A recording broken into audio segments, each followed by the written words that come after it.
राधे राधे दोस्तों, स्वागत है आपका हमारे YouTube चैनल में। दोस्तों, आज मैं आपके सामने दो सगे भाइयों के अटूट प्रेम की कहानी लेकर आया हूं। राजस्थान के एक गांव में दो सगे भाई रहा करते थे। दोनों सगे भाइयों में काफ़ी प्रेम था। दोनों सगे भाई घंटों आपस में बातें किया करते थे। छोटा भाई बड़े भाई को भाई नहीं पिता मानता था और बड़ा भाई भी अपने छोटे भाई को भाई नहीं बेटा मानता था। बचपन में दोनों भाई साथ साथ खेले, साथ साथ पढ़े और साथ साथ खाया पिया। साथ साथ जब दोनों भाई बड़े होते हैं और बड़े होने के बाद दोनों भाइयों की शादी हो जाती है। शादी हो जाने के बाद कुछ दिन तो दोनों भाई सही से रहते हैं, लेकिन उनकी जो पत्नी आ गई, दोनों पत्नियां जो दोनों भाइयों को इकट्ठा नहीं रहने देती। उन दोनों भाइयों का प्यार उनको अच्छा नहीं लगता है। दोनों पत्नियां अपने अपने पतियों को भरती रहती, उन तरह तरह की बातें बताने लगती है कि तुम्हारा भाई ने मेरे साथ ऐसा कर दिया, ऐसा काम नहीं कर, ये नहीं करता।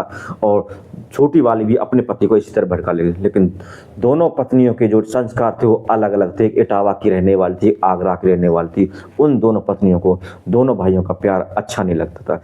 लेकिन उन दोनों पत्नियों का अपने अपने पति पर तो बस नहीं चला। उन दोनों के प्यार को तो वो नहीं तोड़ पाई दोनों भाई। फिर दोनों भाइयों ने अपनी अपनी पत्नियों की कोई बात नहीं मानी। दोनों भाई पूरे प्यार से, पूरे अच्छे से अब दोनों रहा करते थे। अब उन दोनों भाइयों पर जब बच्चे होते हैं तो बच्चे जो है माँ का कहना ज़्यादा मानते हैं और बाकी बातें में ज़्यादा मानते हैं। तो दोनों पर जब बच्चे होते तो अपने बच्चों को जो अपने चाचा ताऊ के खिलाफ भरने लगती हैं। अब बच्चे उन बातों को कहाँ समझते। जब बड़े भाई के बच्चे छोटे भाई के पास खेलने आते, उनकी गोदी में आते, तो बड़े भाई की पत्नी अपने बेटे को रोकती कि तुम्हें इसके पास नहीं जाना, इनसे हम अलग रहते हैं और ये तुम्हारा चाचा नहीं है, अच्छा नहीं है, तरह तरह की बातें बताती। जब छोटे भाई की गोदी में से उसकी पत्नी जो है अपने बेटे को ले जाती है तो उसे बहुत बुरा लगता है, उसे कलेजा मुंह को आ जाता है, उसे रोने को होता है। इसी तरह जब छोटे भाई के बच्चे बड़े भाई अपने ताऊ के पास खेलने कूदने के लिए आते तो वो भी अपने बच्चों को रोकती और तरह तरह की बातें कहती। तो ताऊ के दिल पर क्या बीतती। इस तरह जो है दोनों भाई जो इस तरह अपनी अपनी पत्नियों से परेशान थे। अब जो उनका बस नहीं चल, धीरे धीरे दोनों भाइयों पर बच्चे हो जाते। छोटे भाई पर 4 बच्चे हो जाते, बड़े भाई पर 5 बच्चे हो जाते हैं। अब बच्चे थोड़े बड़े होने लगते हैं, साथ साथ खेलने लगते हैं। खेल खेल में एक दिन दोनों भाइयों के बच्चों की लड़ाई हो जाती है और लड़ाई इतनी बढ़ जाती है कि मारने कूटने या सर फूटने तक की नौबत आ जाती है। अब दोनों भाइयों के बच्चे लड़ रहे थे।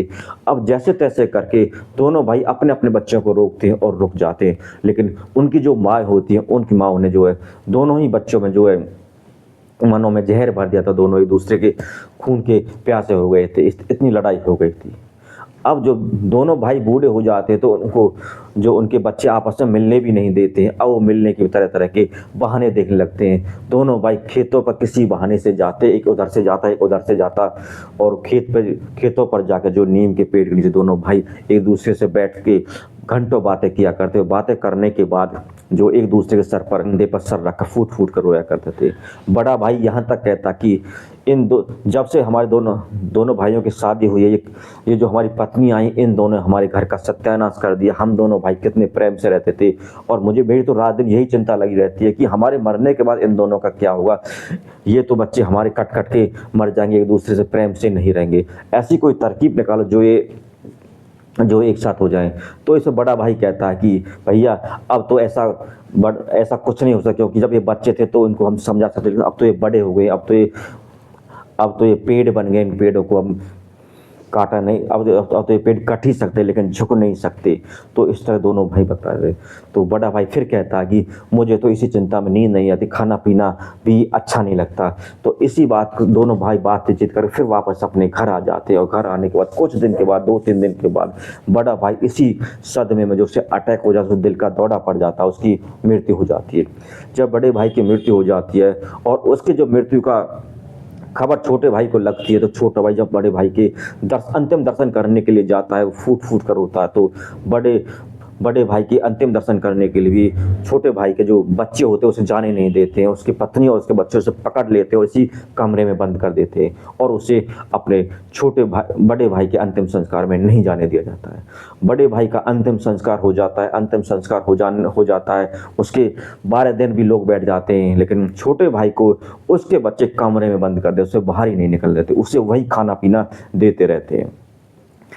अब जो छोटा भाई मजबूर हो जाता है। अब जो बड़े भाई के 12 हो जाते हैं। 12 जो भोज हुआ था उस भोज पर जो है छोटे बड़े भाई के जो बच्चे होते हैं वो पूरे भोज करते हैं। भोज के बाद खाना बच जाता है। खाना बचने के बाद भी वो रेडियो में आवाज़ लगवाते हैं कि जो कार्यकर्ता थे वो दोबारा खाना खाने के लिए आ जाए और अपने बच्चों के लिए खाना ले जाए। अब जो कार्यकर्ता खाना खाने के लिए आ जाते हैं और शाम को जो है छोटा भाई होता है उससे उसके बच्चे कमरे से निकाल देते कि अब यह कहाँ जाएगा। अब छोटा भाई होता है वो बेचारा छुपते छुपाते जो अपने बड़े भाई के घर पहुंच जाता है और जहाँ जो है कार्यकर्ता खाना खा रहे थे उनके जूते चप्पलों पर बैठ जाता है। एक खीर वाला खीर परोस रहा था। जब खीर परोसते परोसते वह आदमी उस छोटे भाई के पास आता है तो उसे पहचान लेता है और खीर की बाल्टी को वहीं रखकर बड़े भाई के बच्चों के पास जाता है और उनसे कहता है कि तुम्हारा चाचा आया है और वो वहाँ जहाँ कार्यकर्ता खाना खा रहे हैं उनके वहाँ जूते चप्पलों पर बैठा हुआ ही पंगत में बैठा हुआ है।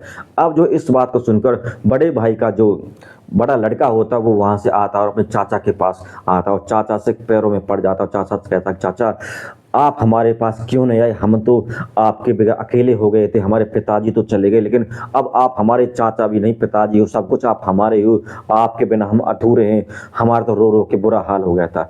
अब जो है चाचा भी भावुक हो जाता है अपने भतीजे के जो गले लग जाता है उसे लिपट लिपट रोने लगता है।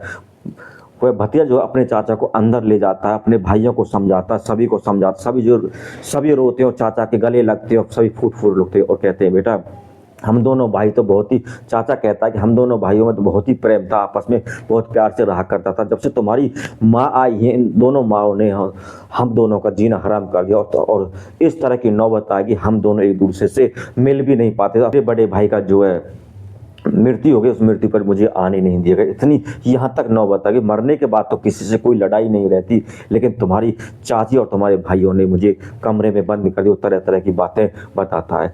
तो चाचा कहता है कि अभी कुछ नहीं बिगड़ा है, अब तुम मेरे साथ चलो, अपने भाइयों को मना लो, उनके जैसे भी कर मना लो, तुम एक हो जाओ। अब जो चाचा की इस बात को बड़े भाई के लड़के मान लेते हैं और पांचों भाई वो है आगे आगे चलते और चाचा पीछे पीछे चलता है। और जब चाचा के घर में पांचों भाई पहुंचते तो वो पांचों भाई जो हाथ जोड़कर अपने चाचा के लड़के को से माफ़ी मांगते हैं, उनके पैरों में पड़ जाते हैं और चाचा के लड़के भी जो है उन दोनों को उन सभी को माफ़ कर दे, सभी गले लगते हैं। और इस बात को देखकर जो है चाचा भी अपने दोनों भाई अपने बेटे और भाई के बेटों से गले लगता है, फूट फूट कर लगता है। चाचा जो भावुक हो जाता है और वह कहता है कि आज मेरा बुढ़ापा सफल हो गया, मैं चाहे कल ही मर जाऊं लेकिन मुझे मरने का गम नहीं। आज मेरे दोनों बच्चे जो है एक साथ इकट्ठे हो गए, मेरे दोनों भाइयों के बच्चे इकट्ठे हुए। वह अपने भाई के बच्चों से अपने बच्चों से कहता है कि जब से तुम्हारी माएँ आई दोनों तब से हमारा जो है मिलना जुलना बंद कर दिया, हम बहुत प्यार से रहते थे। और अब मैं तुमसे यही कहूँगा कि मैं ये नहीं कहता कि तुम्हें अपने माँ की बात नहीं माननी चाहिए, लेकिन माँ की बात माननी चाहिए, लेकिन सब बात नहीं माननी चाहिए। तुम्हें कुछ अपने बल से, अपने बुद्धि से और दिमाग से भी सोचना चाहिए। तुम भाई हो, भाई जो है भाई का प्रेम जो दुनिया में दूसरा नहीं होता। भाई से बड़ा भाई का कोई दोस्त नहीं होता। सारी दुनिया पराई हो सकती है लेकिन भाई जो है भाई कभी पराया नहीं हो सकता। भाई से हमारा कितना भी बैर हो जाए लेकिन भाई के दिल में जो है थोड़ी हमदर्दी हमारे प्रति रहती है। भाई का प्रेम कभी जो है कम नहीं होता। तो मैं तुम सभी भाइयों से यही कहूँगा कि तुम आपस में जो मिलकर रहो, अच्छे से रहो। और इसी तरह वह चाचा होता है, भावुक हो जाता है, खड़े खड़े फूट फूट कर रोता रहता है, क्योंकि भाई से बढ़कर भाई का कोई दोस्त नहीं होता, भाई से बढ़कर भाई कोई हितैषी नहीं होता। हमें जो है अपने परिवारजनों से मिलजुल कर रहना चाहिए।